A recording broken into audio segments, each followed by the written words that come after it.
Assalamualaikum warahmatullahi wabarakatuh. Perkenalkan, nama saya Muhaibil Labib Al-Hibawi. Saya dari mahasiswa Prodi Pendidikan Guru Madrasah Ibtidaiyah Universitas Nahdlatul Ulama Sunan Giri, Bojonegoro. Saya membuat video ini untuk memenuhi tugas mata kuliah Psikologi Perkembangan Anak MI dengan dosen pengampu Ibu Dewi Niswatul Fitriah MPD. Video ini akan membahas tentang materi perkembangan masa akhir kanak-kanak, yaitu yang meliputi fisik, kognitif, emosi, sosial, inteligensi, kreativitas, dan bakat khusus. Di materi pertama yaitu ada perkembangan fisik. Perkembangan fisik merupakan dasar bagi kemajuan perkembangan berikutnya dengan meningkatkan pertumbuhan tubuh, baik berat badan maupun tinggi badan serta kekuatannya, memungkinkan anak untuk lebih aktif dan berkembang keterampilan fisiknya, dan juga berkembangnya eksplorasi terhadap lingkungan tanpa bantuan orang tuanya. Perkembangan fisik atau tubuh manusia merupakan sistem organ yang kompleks dan sangat mengagumkan.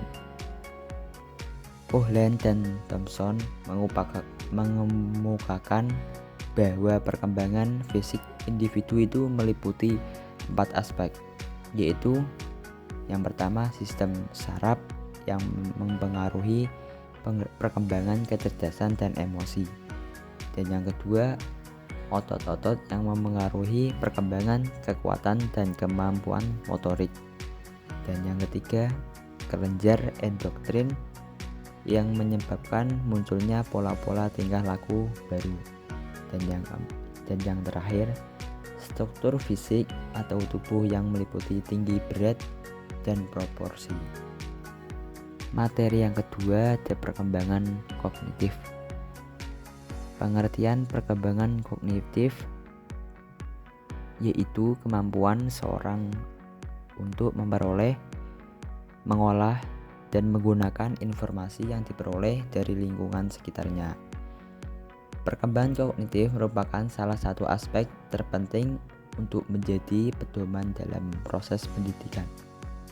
Ranah kognitif ialah ranah yang berkaitan dengan tujuan belajar yang berorientasi pada kemampuan berpikir yang dalam pendidikan dikenal dengan istilah taksonomi, belum ranah kognitif. Fungsi perkembangan kognitif pada anak yaitu membuat seseorang lebih mudah berinteraksi dan bergaul. Kali ini ada faktor yang mempengaruhi perkembangan kognitif. Yang pertama ada pendidikan, dilanjut lingkungan keluarga, yang ketiga ada faktor genetik, yang terakhir ada nutrisi. Materi yang selanjutnya ada perkembangan emosi. Emosi ini memiliki peranan yang sangat penting dalam perkembangan anak, baik pada masa bayi, prasekolah, maupun pada tahap-tahap perkembangan selanjutnya, karena memiliki pengaruh terhadap perilaku anak. Setiap anak itu memiliki kebutuhan emosional, yaitu kebutuhan untuk dicintai, dihargai, merasa aman, merasa atau kompeten, dan kebutuhan untuk mengoptimalkan kompetensi. Dan dengan mengetahui dan memahami fase perkembangan emosi pada anak, diharapkan tidak ada lagi salah penanganan dalam menghadapi keunikan antar anak di kelas.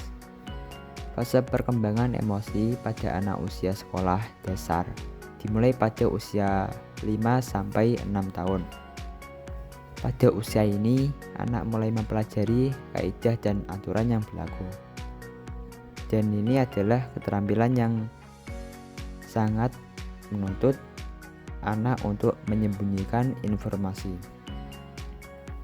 Pada usia 6 tahun, anak-anak memahami konsep emosi yang lebih kompleks seperti kecemburuan, kebanggaan, kesedihan, dan kehilangan. Pada masa anak usia 7 tahun sampai 8 tahun, perkembangan emosi telah menginternalisasikan rasa malu dan bangga. Anak itu dapat mereverbalisasikan konflik emosi yang dialaminya. Semakin bertambah usia, anak semakin menyadari perasaan diri dari orang lain.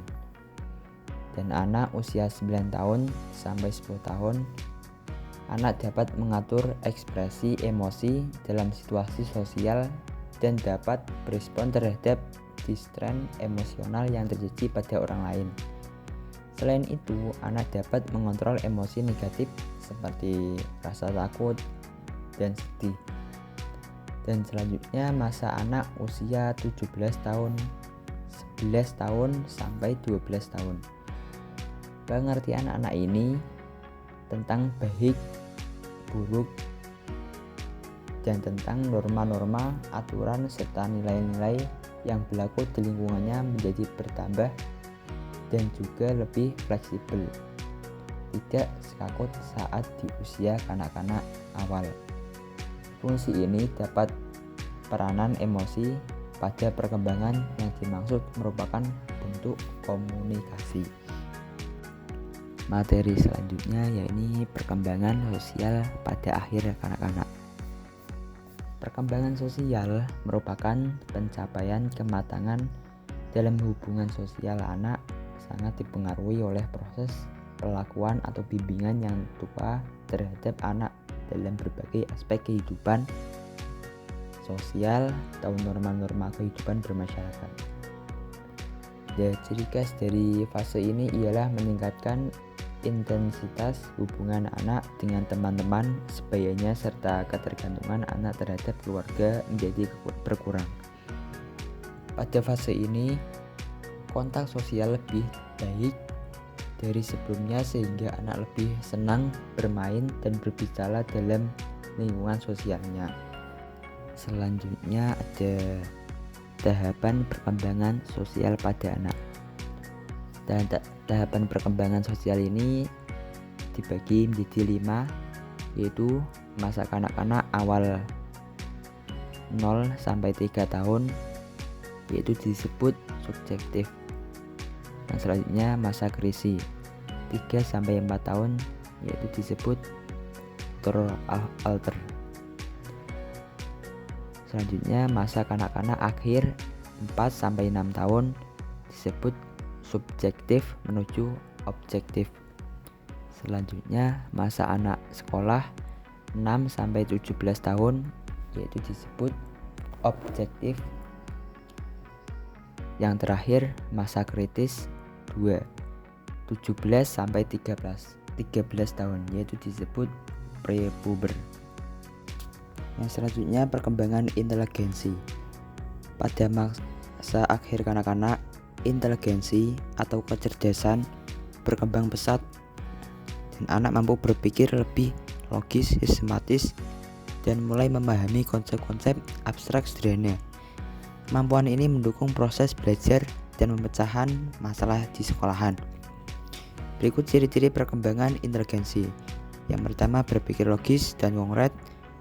Yang kedua, anak mulai mampu menguratkan, mengelompokkan, dan memahami sebab akibat secara logis. Yang ketiga, konsentrasi meningkat. Yang keempat, anak lebih mampu fokus dalam waktu lebih lama dibanding masa sebelumnya. Dan yang kelima, kemampuan memecahkan masalah. Dan yang keenam, anak mulai menggunakan pengalaman dalam pengetahuan untuk mencari solusi. Yang nomor 7, mengembangkan bahasa dan konsep. 8, mampu menggunakan bahasa untuk menjelaskan ide dan memahami instruksi kompleks. 9, daya ingat berkembang. Dan yang terakhir nomor 10, anak lebih mudah mengingat fakta, pelajaran, dan pengalaman. Dan materi yang selanjutnya ada perkembangan aktivitas. Pada masa akhir kanak-kanak, kreativitas anak berkembang seiring kemampuan berpikir yang lebih fleksibel, imajinatif, dan ekspresif. Anak mulai bisa menciptakan ide-ide baru, memecahkan masalah dengan cara unik, dan mengekspresikan dirinya lewat gambar, tulisan, atau permainan. Ciri-ciri perkembangan kreativitas. Yang pertama, imajinasi aktif.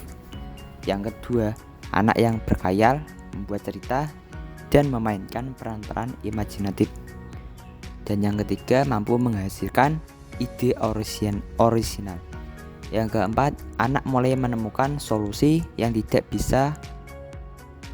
biasa atau alternatif dari masalah sederhana. Yang kelima, ekspresi diri meningkat. Keenam, terlihat dari karya seni, cerita, atau permainan yang menunjukkan cara berpikirnya. Yang ketujuh, berani mencoba hal baru. Yang terakhir, anak tidak takut gagal dan tertarik mengeksplorasi ide, benda, atau aktivitas benda. Materi yang terakhir ada perkembangan bakat khusus. Pada masa akhir kanak-kanak, potensi dan bakat khusus mulai tampak lebih jelas karena anak sudah mampu menunjukkan minat dan kemampuan tertentu secara konsisten. Dalam masa ini, penting untuk mengenali dan mengembangkan bakat melalui pembimbing yang tepat. Berikut ciri-ciri anak dengan bakat dengan khusus. Yang pertama, menonjol dalam bidang tertentu. Yang kedua, misalnya seni, olahraga, matematika, bahasa, musik, atau sains. Yang ketiga, belajar lebih cepat dalam bidang yang diminati. Yang keempat, anak cepat memahami dan menyerap informasi di bidang bakatnya. Yang kelima, motivasi dan ketekunan tinggi. Yang keenam, anak tekun dan antusias saat mengerjakan aktivitas terkait minatnya. Yang ketujuh, kreatif dan penuh inisiatif. Yang ke-8, anak sering menunjukkan ide baru atau pendekatan unik dalam bidang yang digemarinya. Yang ke-9, punya fokus dan perhatian lebih. Yang ke-10, dapat berkonsentrasi dalam waktu lama saat melakukan hal yang ia sukai. Terima kasih karena sudah menyaksikan video saya. Wassalamualaikum warahmatullahi wabarakatuh.